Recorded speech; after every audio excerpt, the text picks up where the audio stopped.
Good morning, good afternoon, good evening, and welcome to BWTM Sports. We're back again. We're going for round two with myself and world-class trainer Abel Sanchez. Okay. Good afternoon, Abel. How are you? I'm doing great. Round two? Round Yeah, two. I'm refreshed now. Let's go. Right. So back to my point. I scored it. For those people who weren't listening, 114, 115 in favor of Canelo. Your thoughts, Abel? Like I said before, you're in a small minority. You're probably 50% of the people thought that way even the second time. So everybody's got an opinion, though. But the only people that matter are the people that scored it at the fight. And hopefully this issue that some people think that it was should have been different will generate more people to look at the next one. Hopefully there is a next one in either next year, this year, or next year. Okay, Adelaide Bird scored it 118, 110. So you got to give me some credit. I didn't score it 118, 110. No, you know what? I think if she would have scored it, I think that everybody's outraged about that. But I think if she would have scored it 115, 113 for Canelo, I don't think we'd be having this conversation. I think that it would be over. But because of that, we continued to hash it over because it was such a ridiculous score that she's been reprimanded, she's been suspended. Hopefully, she goes back to school and understands the criteria that you need to judge a fight. Should I say the criteria that most of the judges judge fights by. She may have her own thoughts, but her own thoughts really don't matter because the people are going to view it as ridiculous as they are with this scoring. How is a judge like Adelaide Bird allowed to keep making the same mistakes over and over and over again? Well, it just so happens that in Nevada, the pool of judges that they choose from, all only work in Nevada. They seldom go out of Nevada, but if you're going to have a fight in Nevada, the referee and the three judges are appointed by the commission, and they're all from a pool of judges that only judge in Nevada, or should I say they don't allow outsiders to come in and judge or referee. So you can make a mistake and be guaranteed a fight tomorrow because there's only so many judges that they can appoint, and there's a lot of fights in Nevada. So again, I asked you before, who do you complain to? And if you can't complain to somebody, is it time now in boxing that there's a change and there is a union you can complain to? I think that we complain to the commission. I think that not only us, but you guys and the fans and letters and stuff like that, because it's unfair to the public, it's unfair to the fighters, but it's also in a state that has gambling. I think it's extremely dangerous to have um, somebody with an agenda. They just say that she has her own way of scoring. For the people that are betting on a particular round or a particular decision, it could be very dangerous. Straight out question: is boxing corrupt, Abel? I've been in this game for about 42 years. I personally have never witnessed anything that's corrupt. I've witnessed things that made me say, "How?" Like this Adelaide Bird. But Adelaide Bird has done that in 4 or 5 major fights in Las Vegas recently. So I think if it was corrupt, it wouldn't be 4 or 5 or 6 fights that she's done and nothing's done to her because she would have been investigated. If it's just one and it's like that, then you would have to think that, whoa, maybe there's something wrong. But to do it so consistently, I think you have to say that there's not corruption there, or else she would have been something would have happened to her. Suspended, reprimanded, fired. CJ Ross got fired for the 114 score for Canelo Mayweather. She's no longer judging. I think Adelaide Bird needs to get fired as well, to be quite honest, because you can't keep making mistakes over and over again. I think all these fighters that dedicate, and trainers that dedicate their time and put their efforts in and sacrifice for their family and their kids and all the rest of it, put their lives in danger for some idiot to go along and make a score like that. People are not. Yeah, but you know what? You just said sacrifice. You just said all the right things, but this is a subjective sport. This is has a view. That I agree with it, that you agree with it, a lot of people agree with it, no. But she has a view, and that's what she saw, and she's been doing it repeatedly there. So maybe there is something about her, what she sees. Maybe she sees something different than we see. But you mentioned something a while ago about 5 judges instead of 3. Yes.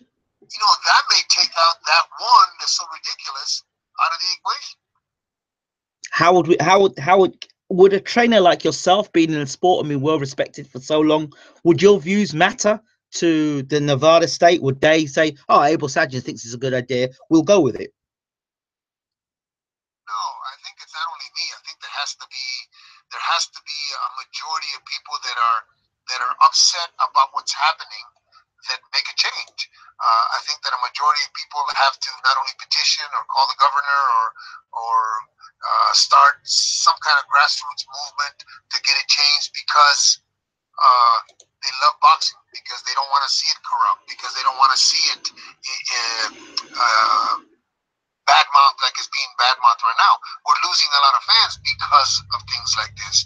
And after a great fight like that it's unfair, like you just said, to the fighters and the trainers, to the people that watch the fight, just to general fans. So something needs to be done. I don't know what.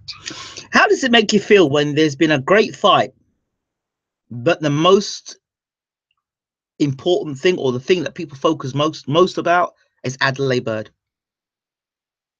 It's sad. It's sad because we're missing the fact that we probably got one of the better fights of the year. 2 guys fought their hearts out. I mean, in different manners, in a different way. Canelo fought differently than he's ever fought before, and Golovkin tried to make a fight of it, but it doesn't matter. It still was a great fight that was very enjoyable. I don't think you're going to find somebody that says that they didn't enjoy the fight. They pissed off about the scoring, but they enjoyed the fight. Oh, absolutely, absolutely, lived up to expectation. Let's talk about the different styles, the whole Mexican style thing. And a lot of people saying that Canelo ran. Are you in agreement with that, or do you feel that Canelo adjusted his style because he couldn't do what he would normally do against Golovkin and respected Golovkin's power and what he could do as a fighter? I think that sometimes we open our mouth and we don't understand the consequences of that. From the past, Canelo talked about he wanted to rule the middleweight division. He wanted to do this, wanted that, after the Cotto fight, he wanted to fight Golovkin, and then called him out and said he'd fight him right now, and then he backed down. After the Khan fight, there was the same thing, and he was given this opportunity because he agreed and he gave his word. I don't know if it was in writing that he would fight Golovkin in his next fight or give up the belt. He talked all the smack about it after the fight, and then right after the fight, and then 10 days later he gives up the belt. So I think that sometimes you put your foot in your mouth and you don't follow through.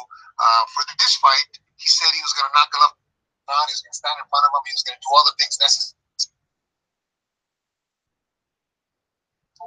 with Golovkin. Okay. And it ended up being that he didn't. It ended up being that he moved a heck of a lot more than he's ever moved. He didn't stand in front of him. In a perfect explanation to that, or consequence of that, was that when he was trying to be interviewed by Max Kellerman, the majority of the fans were booing, and the majority of the fans, when we walked in and were announced, were on his side. So now they're booing him because he's acting like he, first of all, like he thinks he won the fight, and the people in the audience don't think he did. The people in the audience think he ran. He didn't fight the fight he was supposed to fight, according to what he said. So if we watch what we say and we don't talk out of line, and we fight that fight, then he has nothing to back up. But the Mexican fans are going to hold him to his word, and he didn't do what he said he was going to do, so they were upset.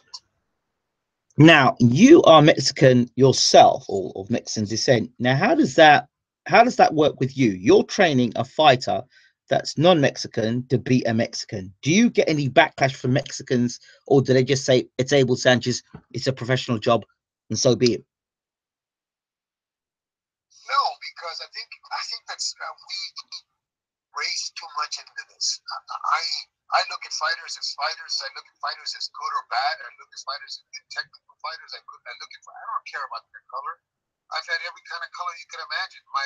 My best fighter ever he's in the Hall of Fame right now. We shouldn't say ever. I'm not finished with Golovkin yet. Yeah. But he's in the Hall of Fame now. It's Terry Norris, a black man. His brother Orlin was probably one of my smartest fighters, along with Golovkin. So I think that we make this a race, racist kind of thing, and it's not. It shouldn't be. At least not in my view, anyway. I train Mexicans, I train Africans, I train Germans, I train.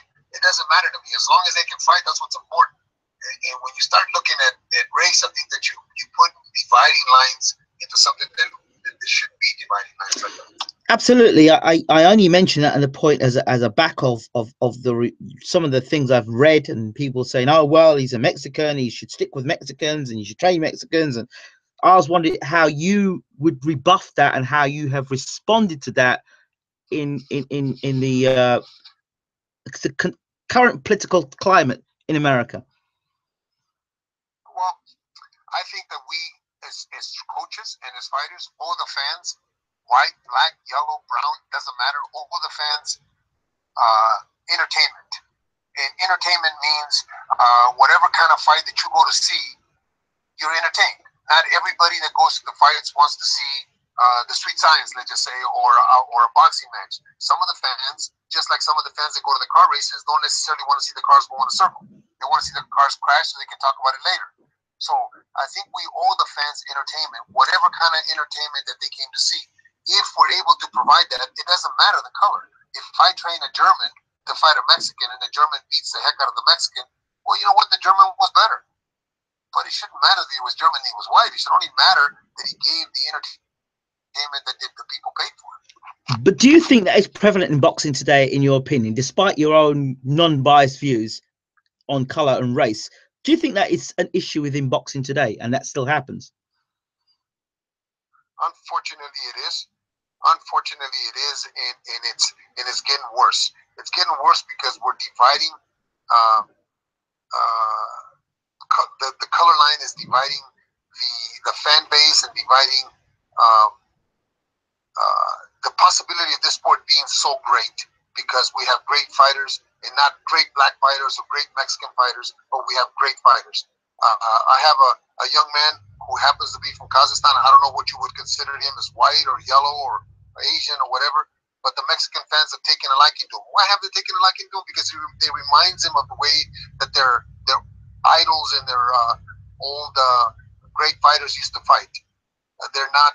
They weren't runners. They were guys that came to fight and came to put on a show and give you the kind of fight that you paid for. So that he's considered white, but he's Asian, part Asian.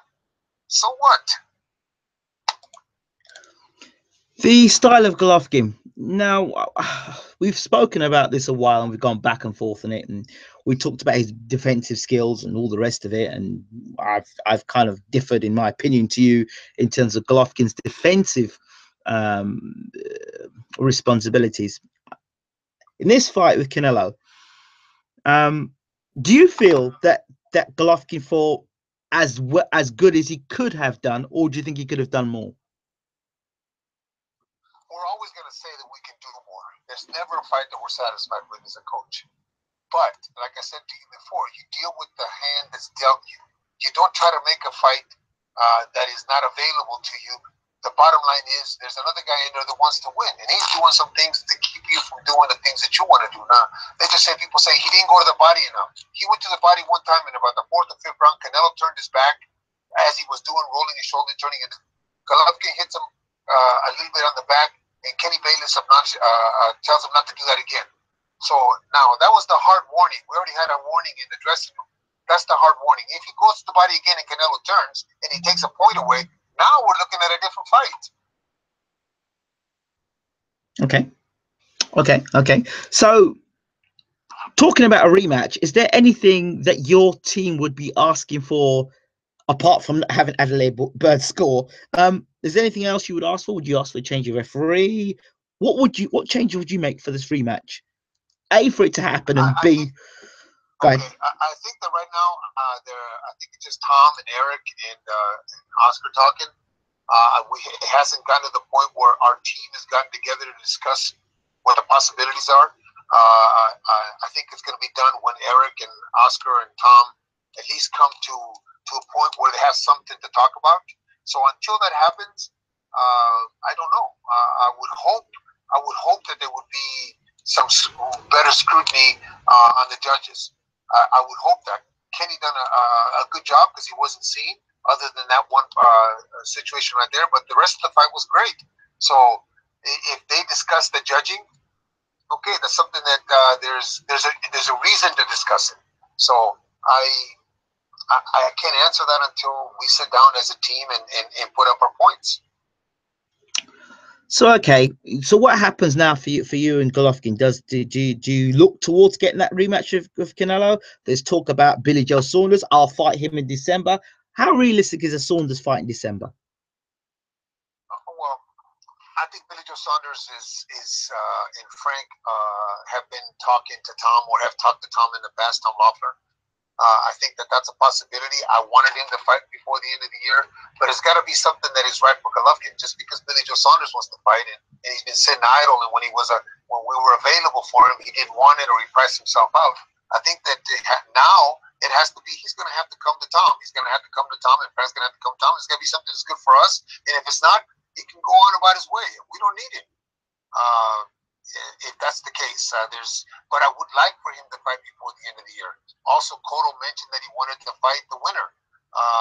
But again, until we get together with Tom and find out what the possibilities are for a rematch, I believe what was said, and I'll say it to you only because I read it, that amongst the conversation that they were having, Tom and Eric, if the fight was going to happen in May, either guy couldn't take a tune-up fight.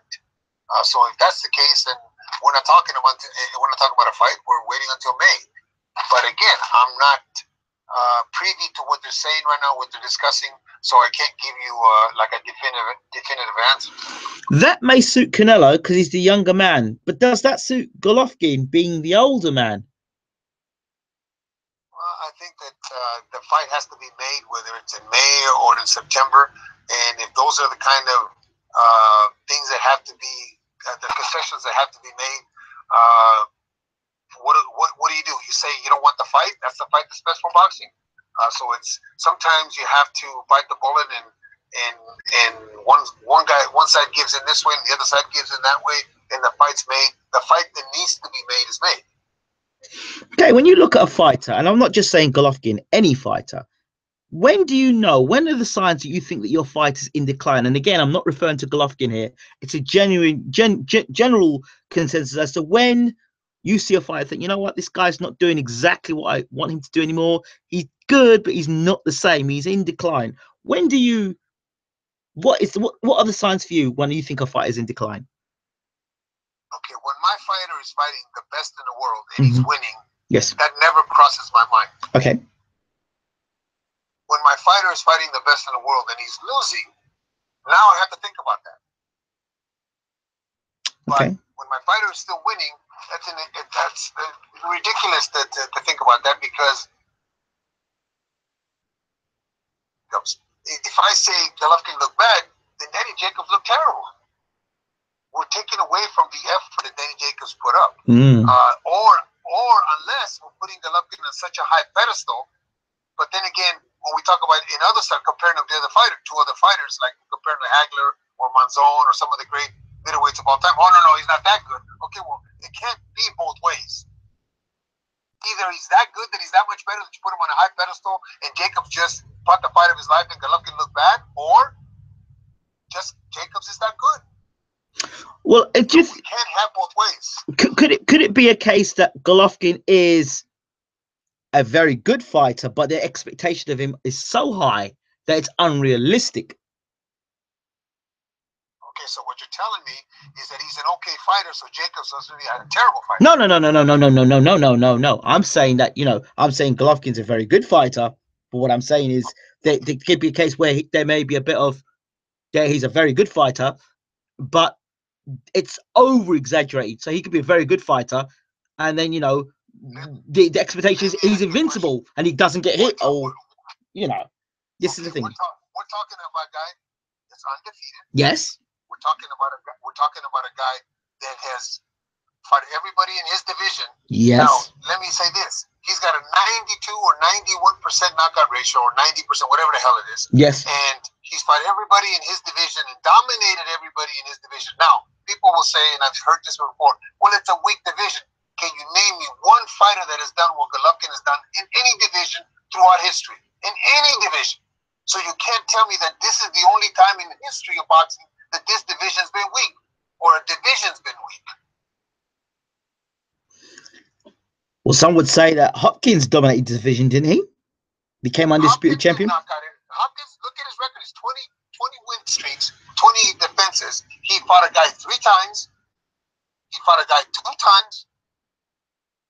And they were what, 9 knockouts? 10 knockouts? I'm talking about dominating a division. Okay. Not just beating the guys. I'm talking about dominating. Okay. With all due respect, some of the names, I really don't want to go into this, you Abel, but some of the names, okay, we give Jacobs, I still think James is an excellent fighter. Kell Brook. Wait. Yes. Don't go to the names. I'm asking you about a division. You need to tell me this is the only time in history that a division's been weak. Forget about the names. Because you're naming names that are European names that we don't know here. That's my point. I agree with you. But you mean they're no good? No, I'm not saying they're not good. Those guys from Europe are no good. They're decent. They're decent. Huh? They're decent. Why? They're champions. How can they be decent? All right, hold on. Hold on. You mean to tell me? Yeah. You mean to tell me that every fighter that's gone from the U.S. over there and fought one of the champions has won? I'm talking Golovkin here. I'm not everybody else. I'm talking about Golovkin here because that's the guy we're talking about. Exactly. But my point is that this division cannot be the only one in history that has had bad fighters from Europe or good fighters from Europe, bad fighters from the America. You mean that Antoine Eccles, who he fought twice, Hopkins, was a great fighter? No. Look at his record. Okay, you mean to tell me that Robert Allen, who he fought 3 times, was a great fighter? No, I'm not saying that. Okay, so what I'm saying to you is those are 5 fights in the 20 that were, okay, let's just say European level fighters. Okay. Look at all the names that you can keep going on there. When he fought a real fighter from over there, he got beat. A guy named Calzaghe. But he was a light heavyweight by then, was he not? And then went on and beat Tarver, who knocked out Roy Jones Jr. I mean, I think Hopkins did quite well for himself, to be fair. He got beat by 2 times by Jermaine Taylor. Dominated.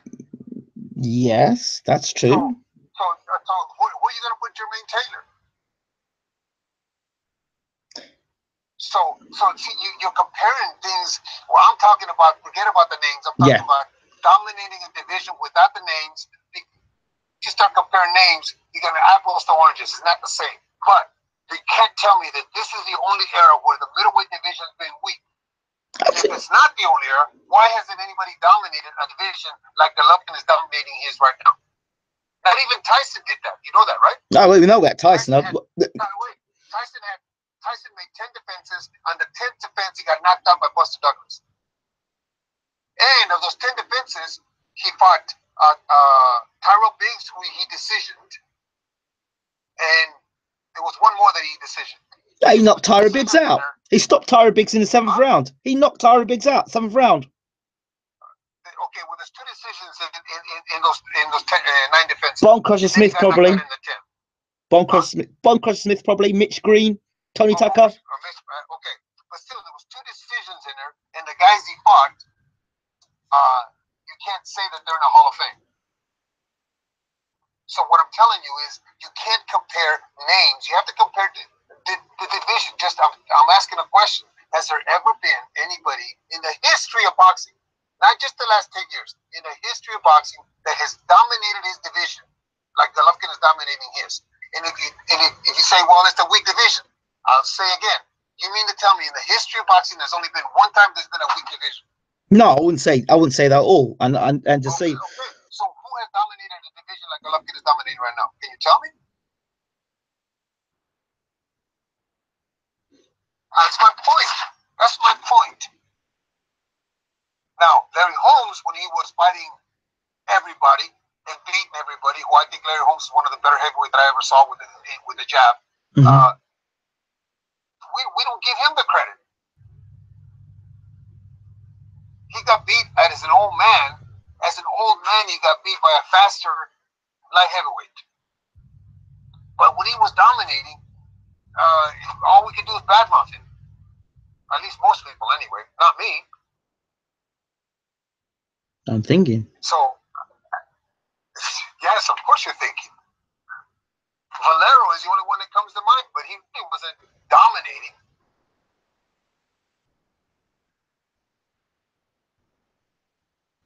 My point exactly. I'll have to come back to you that one. You got me this one. For a minute, you got me there, Abel. Wait, have you heard of a comedian named Cat Williams? Yes, I do know Cat Williams. I know of him. Okay. You know his famous saying where he says, he asks you a question, he says, "That's all right, I'll wait.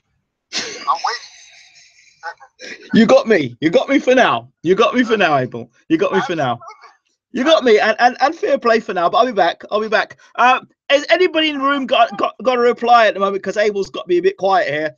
Anybody in the room that has a reply to what Abel's got to say? I'm not a boxing historian, but I know there's boxing historians that will listen and come back to me on that one. Okay, let's talk about before we get to Gassiev.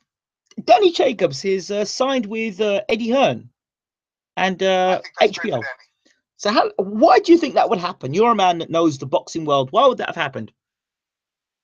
Because I think Eddie is strong enough in the UK and has the relationship with all the bigger names, the bigger promoters, the networks, where I think Danny is still a very attractive. Danny's a star in the making. Danny has got the looks, he's got the story, he's got the skills. It's just a matter of somebody taking an interest in him to move him. And I think that Eddie will help. Okay. We saw when Eddie took over Luis Ortiz, he ended up fighting Malik Scott and fighting Dave Allen, and kind of went into obscurity until now the Deontay Wilder fight. He hasn't fought for a year. You know what? Luis Ortiz tested positive. He wasn't training. He was fat. He looked like heck against Malik Scott. You know, there are reasons why. Eddie's not a magician. Trainers are not magicians. You know, we can only do as much as you give us, whatever material you give us to do it with. So if Ortiz is not doing his part, Eddie can't make something. What's that saying? He can't make chicken soup out of chicken shit. Unfortunately, fans don't agree with you, and people think that Ortiz is the second coming of Jesus Christ.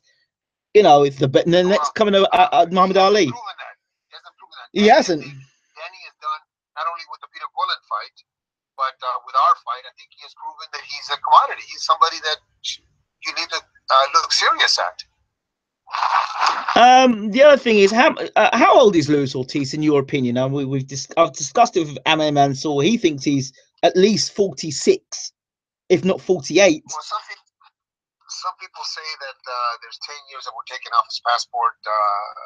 Who knows? This has been done in the past. I think Rigondeaux has been mentioned that has happened to him also. So who knows? They're fighting still at a top level. So, but then again, so was Hopkins at 50 years old. So I don't know. I would hope that they're on the up and up, but it seems that kind of stuff always surfaces, always comes out, and unfortunately ruins careers and unfortunately ruins reputations. Okay, let's talk about Gassiev. Yes, your man that's in the cruiserweight tournament. Did you see Usyk's performance against Huck? I sure did. I thought he looked great. I thought he boxed him well. I thought that Hook, although I thought Hook showed up to cash a check or to collect the check, I don't think that he was in the best shape or his best fighting shape that he could have been. But again, he's had some tough fights. He's on the older part too. So you talk about Usyk, a good boxer, Olympian, a gold medalist who's on a roll. I think he should be along with Gassiev in the finals.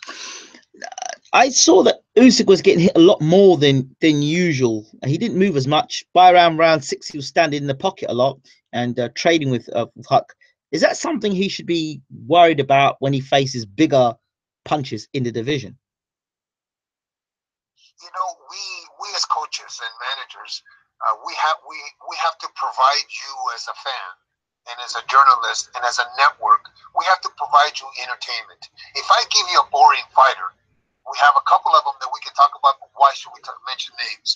If I give you a boring fighter, they don't fight. You don't put them on. You don't want to see them. You don't want to pay to see them. So now, Usyk has been a very active boxer, not so much of a puncher in the pocket like you call it. Yes. So if he fought a hitter at the Forum, I believe, and he fought who the heck did he fight? A South African, I think. Oh yes. And for the first 6 rounds, he boxed and he moved and he did this, and people were booing. And then about the 8th round or 9th round, he started to pick up and started throwing combinations, hard punches, stay close to him, and he knocks him out. Then people started clapping. So there's a fine line with what we can give you to satisfy the public and satisfy the networks and satisfy you journalists, because either way you're going to criticize. If he goes in close and gets hit, you're going to criticize him. If he stays away and boxes, you're going to say he's boring. So I think that Usyk did what was necessary to win the fight and to please the fans, and hopefully after he gets through this tournament, whoever wins becomes a superstar like Evander Holyfield after he unified and moved up to heavyweight and won a heavyweight title. So I think that is the thing that's going to happen in this thing. They're going to move up to heavyweight once they win, yes. Whoever wins. But they're going to have to be attractive to the networks and to the people for them to be sold, for them to be marketed the right way and sell tickets. Did you see the fight last Saturday? The knockout? I sure did. That's what you want to see as a journalist. That's what you want to see as a fan. You don't want to see. Abel? No, but okay. Yes, I'm here. Great. Go ahead. Are you there? Yeah, I'm here. I'm still here. Yeah. Okay. When you see it goes there, that's what people want to see. That's what the fans want to see. They don't want to dance. If you don't go to the to watch Matador win, you go to the bullfights to watch a Matador get gored and thrown up in the air, and then you feel sorry for the Matador. But that's what you went to see. So the people. Same thing at the fights. You don't go to the fights to see a dance. You go to the fights to see Dorticos do exactly what he did, or Kudryashov do the Dorticos. One of the two. With that kind of record, we knew we were going to get a knockout. Were you surprised who won the fight, or did you expect who won the fight to win the fight? I'll tell you the truth. At the beginning, I thought that Kudryashov may win a late round fight, only because I saw Dorticos fight Miranda, and Miranda made him look crazy for 10 rounds, made him look stupid. But Miranda was a better boxer than Kudryashov. Kudryashov just didn't get rolling. I thought that both guys looked a little arm tight at the beginning. They were a little slow with their punches, even at cruiserweights. But Dorticos was able to. I think he hurt him with the jab in the second round before he knocked him out. He hurt him with the jab, and then all of a sudden, Kudryashov was a different fighter, and then obviously he hit him with that right hand. But he knew there was going to be a knockout. I just didn't think it was going to be that early. How dangerous do you think he'll be going forward in the cruiserweight division? Say it again. How dangerous do you think he'll be in the cruiserweight division after that win? Anybody that can punch like that is dangerous. Anybody that can punch like that is dangerous. But the other thing that he can punch and he's dangerous is that he has this long background in the Cuban amateur system too. So he can fight. Not just a puncher, he can fight. He's gone through the system, so he can fight. How he takes a punch against somebody that hits him, how he reacts when he gets hit, when somebody hits him, that's something that we have to find out. But then again, when we found out about Kudryashov, now we have to find out about Garcia. So let's talk about Gassiev. Gassiev, you've got Mike Perez, if I'm correct. Yes, no, we have our first fight against Polish. Yeah, that's it. Sorry, I don't know why I thought you were fighting Mike Perez. Who's fighting Mike Perez then? No, Breedis is. Breedis, that's it. Breedis, that's it. That's right. That's correct. Correct me. That's right. So maybe next week. Yes, that's probably what's on my mind. How do you see that fight going, by the way? I would count Mike Perez out. I think Mike Perez is a heck of a boxer. Also went through the Cuban system.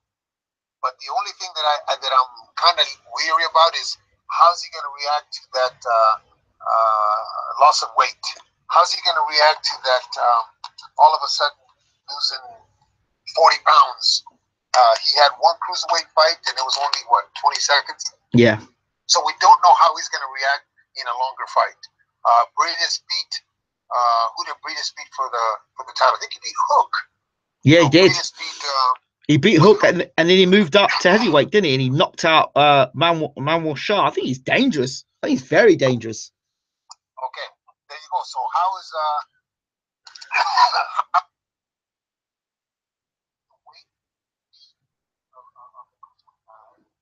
Abel, you're whispering. You're whispering, Abel. Abel, you're whispering. I can't hear you. Hello. Hi. Yeah, go ahead. Okay. Yeah, I said I wouldn't count Mike out. I think that Mike has got a heck of a chance. I would say that's a 60-40 fight to me, just because of what Mike's done in the heavyweights. But what Briedis has done in heavyweights is very good as well. Yeah. Yes, as the cruiserweight, is the strength of the heavyweight going to come down with him, or is he going to be weakened by the loss of weight? That's going to be interesting, isn't it? Very interesting fight. Yes, but it's a very good fight, though. Mike being the southpaw is a tricky southpaw. He's not a bad fighter, man. He's a good fighter. I think unfortunately he got caught by Povetkin early and was cold. Yes. And he was stopped, but he's not a bad fighter. What about your guy? I think Gassiev has a very good chance of being in the finals. We have some tough fights ahead of us. I think Vladarchik is a very experienced guy. My guy's only 23 years old, hasn't had that many fights. So the experience is going to be on Vladarchik's side. But I think that my guy is a growing kid that's learning every day and will do very well in the fight. I think that he'll be too strong for Vladarchik, but I don't see an easy fight. I see a very difficult fight. What does Vladarchik bring to the table, in your opinion? What does my guy bring to the table? No, Vladarchik. Vladarchik, I think he brings experience. I think that he brings big fight experience. I think that when we fought Lebedev with Gassiev, I think that if Gassiev had several other big fights like that on that stage, I think he stops Lebedev. But the lack of experience at that level, I think is what cost us. He didn't really know how to put him away. He could have put him away, but he didn't know how. I think that's what Vladarchik brings to our fight. He's very experienced at that level. So what sort of sparring, can you reveal the sort of sparring partners he's been using for this fight, or was it behind closed doors? Well, no, it's not behind closed doors. What I have been doing for this kid, not only for this fight, but I've been doing it now for the last 3 or 4 months. I just have been sparring him everywhere with a lot of different sparring partners, so that he can get the experience. He needs to be in the ring sparring. He needs to just be sparring so he can catch up to everybody else, because he's behind in that aspect. He's very strong. He's a big puncher. He's a decent boxer. He's learning how to place his punches. He's learning how to position himself. He's learning by watching Golovkin and by watching some of the fights that Golovkin's had. He's understanding how you go about processing the first minute of the round, the second minute of the third minute round, first round, the second round, the third round, and so on and so forth. So what I've been doing is, like I said, I've been putting him in there with a lot of different sparring partners just to get him to the level where the other guys are. Vladarchik with 50-some fights has had thousands of rounds of sparring, so he's that experience is going to help him in the fight. That's why it's going to be a difficult fight for us, but I think we win. In terms of Andy Ruiz, is he still with you? Andy Ruiz, yes, he's with me, but he's not fighting right now. He is in, at least as far as I know, he's still with me. He's not training anywhere else. He's at home in the Imperial Valley with his father, building homes. I think that Andy, although being a pretty good fighter, very good skills, has had the issue of having to deal with everybody talking about his weight. Everybody's got an opinion about his weight. Yet when he fights, he only lost to Joseph Parker, and a lot of people think that we won the fight. Mm-hmm. So the issue that of his weight, I think, bothers him. I think that too many people are so opinionated about his weight instead of just leaving the man alone and let the man do his work. As long as he keeps winning, who the heck cares what he looks like? Dang, it's really that bad, is it? Wow. Wow, I didn't realize it was that At bad. least, at least that's what I think anyway. At least we've never discussed it, but we've talked about it at times with his dad, and I think that he'd rather not hear this shit from anybody. You know, he doesn't. Yeah. He doesn't have an opinion about anybody else. Why should anybody have an opinion about him about his weight? As long as he keeps winning, what does it matter? It's a shame because he is a good fighter. It's a real shame. He is a good fighter. It is a shame. Oh dear. Carson Jones and the Margarito fight. That's home cooking if I ever saw it. But you know what? You have to know that when you go there, you're 2 points down, and if you knock him out, they're going to disqualify you because you hit him too hard. And I think that was the case. You know, unfortunately, they did that in plain view of everybody.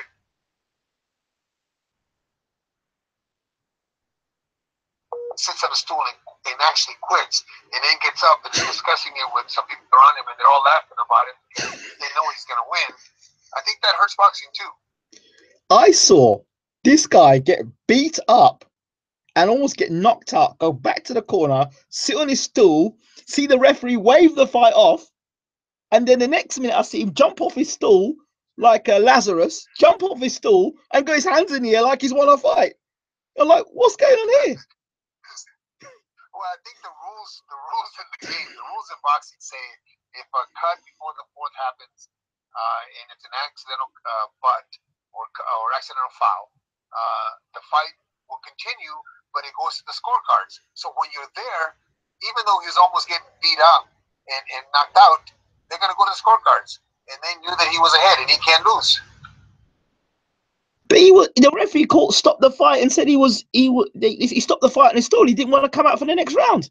He said it himself. I don't want to come out for the next round. I know. It's the good part about it. The great part about it is that it's all on TV. It's all obvious to everybody. And when you go there, you have to be careful. You have to have all your ducks in a row and make sure that it doesn't happen to you. I hope that the rematch gets made. It obviously can't be in the U.S. because Margarito can't fight in the U.S. But I just hope that Carson understands. I couldn't be with Carson because I was Carson understands if I can't go because of Golovkin again, then he understands that he's going to have to do more than what he did. I thought he was coming on real strong to Margarito. I really did. I thought he had him. Oh, I thought so too. He gave away the first 3 or 4 rounds like he did against Brook, and then let him know. That's why he quit. I laugh because it's funny. I mean, it's funny. It's so ridiculous what happened. It is. And him talking about Margarito Cotto 3.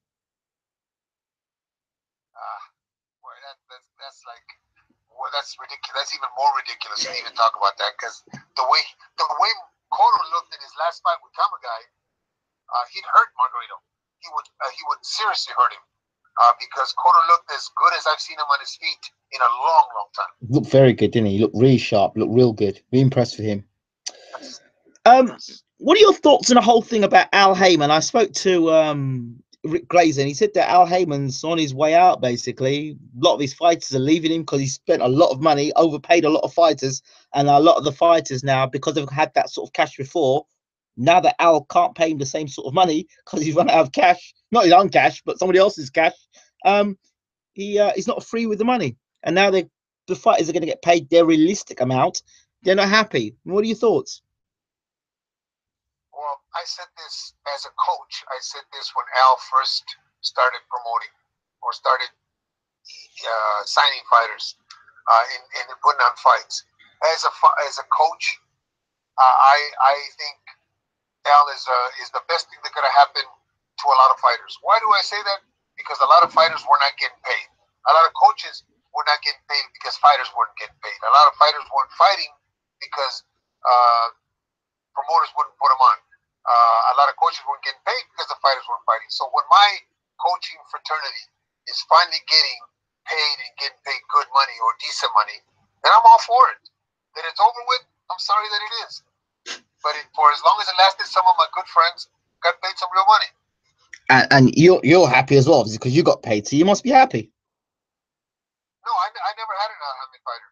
I never had one. Oh, Garcia was with him for about one fight, and then Al released him because we asked to be released, not for any particular reason, but he fought him like he said he was going to. I think 2 fights or 3 fights. yeah. He fought him against Thomas. He fought him against Schimmel. He fought him against, I think he was with him when he was fought Cora also. Right. But anyway, we fought, we got paid, and we asked for release, and he released us. No problem. Want us to be with him? I mean, we didn't want to be with him, and he said that's fine. For other reasons, because we're going in a different direction. There was no issue, but he paid us what he was supposed to pay us, what he said he would pay us, and the coach got paid, the fighter got paid, the manager got paid. I think that's a great thing. What about this thing of Aram and his TV deal with all these nights he's got now on free-to-air TV? What are your thoughts on that?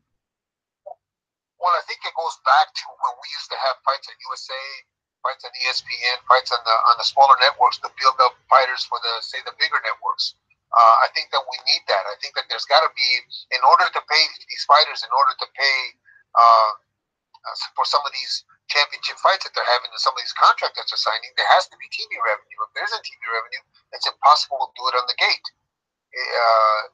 Somebody's going to be losing money. Let's just say Andre Ward and Jay-Z.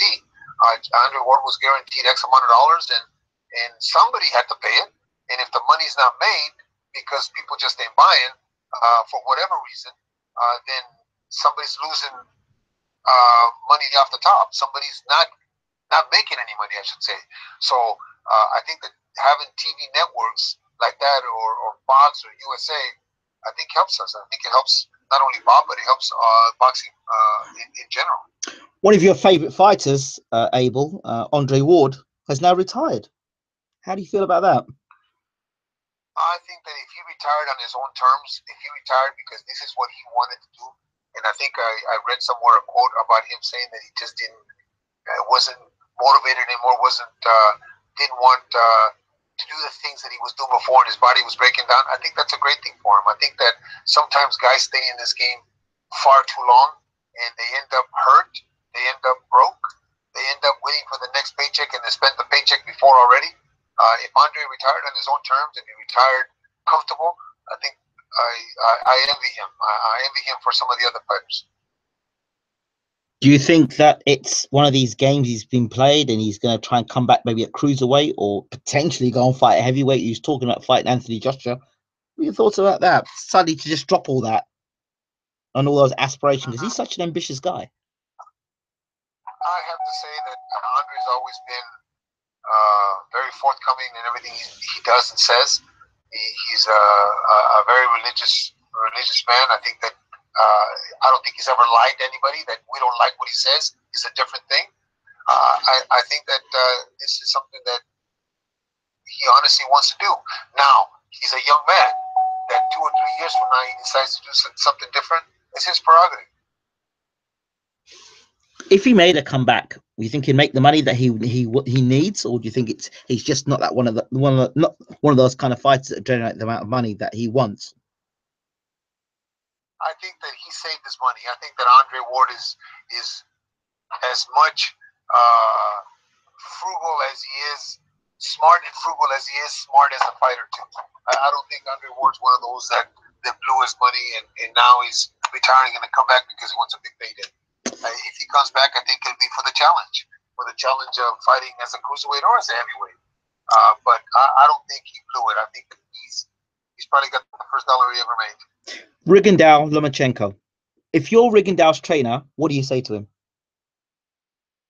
Wow, that's a tough fight. I like Lomachenko in that fight. I think that Rigondeaux is a little too small for him. I think that Rigondeaux is going to have to be sharp. He's going to have to box him. He's not going to be able to do what he's done in the past to some of the smaller guys. This guy, I think they're fighting at 130, right? 135, I understand. Oh, shit. Okay, well, that's even worse because I think Lomachenko's the bigger frame guy who fills out. They may be about, not close in height, but closer than most for Lomachenko. But I think that he's too big. I think that he's too big and too mobile, and I don't think Rigondeaux will be able to to beat him. I think he's too small.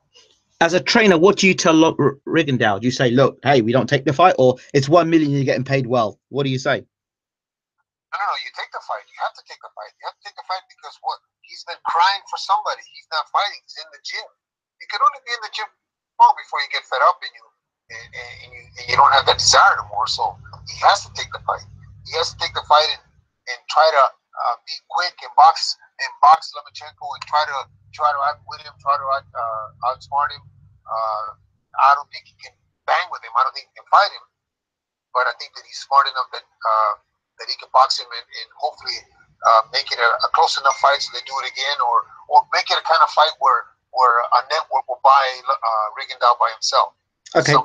Okay. Very quickly, 3 fights. Billy Joe Saunders versus Willie Monroe. Your thoughts?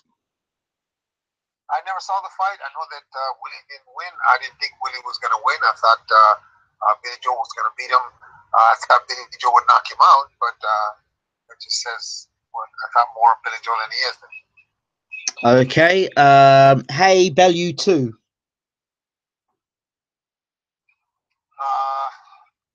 I think Bellew. I think Bellew the same way that he did before. It will be a competitive fight. I think it'll be both guys will go down, but I think Bellew wins. Okay. Stavern Brazil. Who? Bermain Stavern versus Dominic Brazil. Dominic Brazil. Why? I think Stavern's been sitting on a bench for too long. I think Stavern's getting stale. Will be stale. I think Brazil has a sharp jab, has big cojones. Brazil's going to fight the fight that he tried to fight against Joshua, but Stavern is not Joshua. Okay, last fight. Ortiz versus Wilder. Wilder. Why? Wilder, because I think he hits him with the right hand and probably the 7th or 8th round and knocks him out. I just think Ortiz is overrated. I've said it, but I think he's overrated. I think that Wilder is not the. I mean, don't get me wrong. I think Wilder's like the next coming of Muhammad Ali, but he hits you with the right hand and he's gonna put you out. He's gonna put you to sleep. Mick Hennessy described Huey Fury with shades of Muhammad Ali. I know you haven't seen the fight yet, but what do you think? I haven't seen the fight. If he knocked against Joseph Parker, it must have been the Muhammad Ali that was 10 years old or 50 years old. Abel, is there anything you'd like to say before we end? I'd like to say thank you very much for having me on. I appreciate the back. He's cut out again. Abel, you there? Start again, Abel. Say that again. Abel, you're whispering now. I think that we need that back and forth in boxing we do in fights.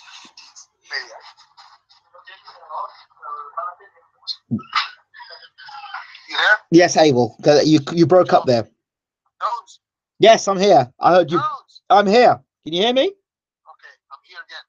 Yes, okay. you broke up. Okay. Yes, I can hear you. What I was saying is I think that this has been fun. I think that we need this we need this back and forth. There needs to be discussion. There needs to be disagreements. There needs to be different point of view. And if we have that, I think it keeps this game, this boxing game, being talked about. Controversy is good. Controversy is good if they fix it. But this back and forth, like you and I do, I think is very important. Abel Sanchez, as always, we appreciate you and we appreciate everything you bring to the boxing world. Thanks again. Okay. Have a great day. You too. Speak soon. Bye-bye. So there you have it. We did it. We did get Abel Sanchez. We did do the interview, even though we had to do it all over again. We did do the interview. Thank you for joining us on BWTM. Don't forget to check out also our interview with Rob Brandt, the unbeaten super middleweight who is fighting Jürgen Bremer in the World Boxing Super Series. This is BWTM Sports. We're out. Take care.